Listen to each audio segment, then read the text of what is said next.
মান্না ভাইয়ের যে একটা প্রশ্ন ছিল, রাজনৈতিক ক্ষেত্রে তিনি আসলে বিতর্কগুলোর ক্ষেত্রে ডক্টর ইউনূসের ম্যাজিকটা দেখানো যাবে কিনা, কিংবা যেগুলোকে তিনি ম্যাজিক বলছেন এগুলো কি আপনি আসলে কিভাবে মূল্যায়ন করবেন? আমি এগুলিকে ম্যাজিক বলি না।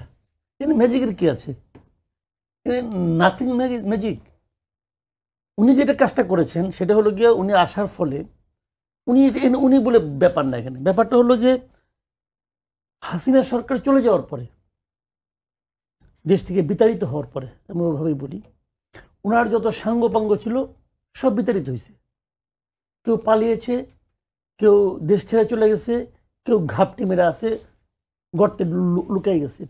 এই লোকগুলো চাঁদাবাজি করতো, নানা ধরনের অপকর্ম করতো, যার নেতিবাচক ফল পড়তো আমাদের বাস্তব জীবনে।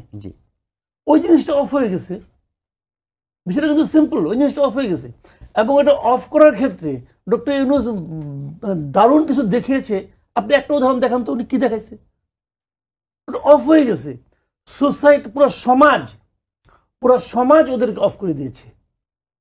এখানে আমি স্টুডেন্টদের ভূমিকাকে ধন্যবাদ জানাই। কেন নেতৃস্থানীয় পর্যায়ে, যেমন ধরেন আমি যদি বিডার কথা বলি, বিডা একসময় দুর্নীতিপ্রবণ একটা কর্মকর্তা ছিল, একই সাথে অন্যান্য যে জায়গাগুলো সেগুলোর প্রতিষ্ঠানগুলো যে প্রধান। আপনার বিডা বলে আমি বলি আপনাকে, শেখ হাসিনার আমলে কোন প্রতিষ্ঠানটা দুর্নীতিপ্রবণ ছিল না বলেন আপনি? সব জায়গায়। কোথায় হয় নাই দুর্নীতি বলেন? সব জায়গায় দুর্নীতি হয়েছে। এবং উনি চলে যাওয়ার পর যারা দুর্নীতি করেছে তারা কেউ আছে? তারা তো কেউ অ্যাক্টিভ নাই। না, আপনি শুধু পলিটিক্যাল মানুষকে বলছেন, কিন্তু যারা কিনা আমলা, কর্মকর্তা কিংবা যারা কিনা চেইনের মধ্যে ছিল, তাদের দুর্নীতি তো কমার কোনো সম্ভাবনা কিংবা লক্ষণ আমরা মানুষের কাছ থেকে শুনি না অন্তত। কোথায়? মানে যেমন আপনি যদি ভূমি অফিসের কথা বলেন, বিভিন্ন সেবার জায়গা থেকে, সেবা খাতগুলিকে দুর্নীতি এখন হচ্ছে। জি, এখনো হচ্ছে, কিন্তু যেটুকু কমেছে ওটাই অনেক কমেছে। আপনার দুর্নীতির মাত্রাটার সম্বন্ধে কোনো ধারণা পৃথিবীর কেউ করতে পারবে না। 5 টাকার কাজ করছে 500 টাকায়, এটা পৃথিবীর কেউ ধারণা করতে পারবে না। এই যে 5 টাকার কাজ যে 500 টাকা করা যায়, এটা কেউ কল্পনাও করতে পারবে না। এটা এও কি সম্ভব? হয়েছে এই দেশে। এখন 5 টাকার কাজ 10 টাকায় হচ্ছে। দুর্নীতি এখনো হচ্ছে, চাঁদাবাজি এখনো হচ্ছে। প্রত্যন্ত অঞ্চলে যায় দেখেন, চাঁদাবাজি এখনো হচ্ছে।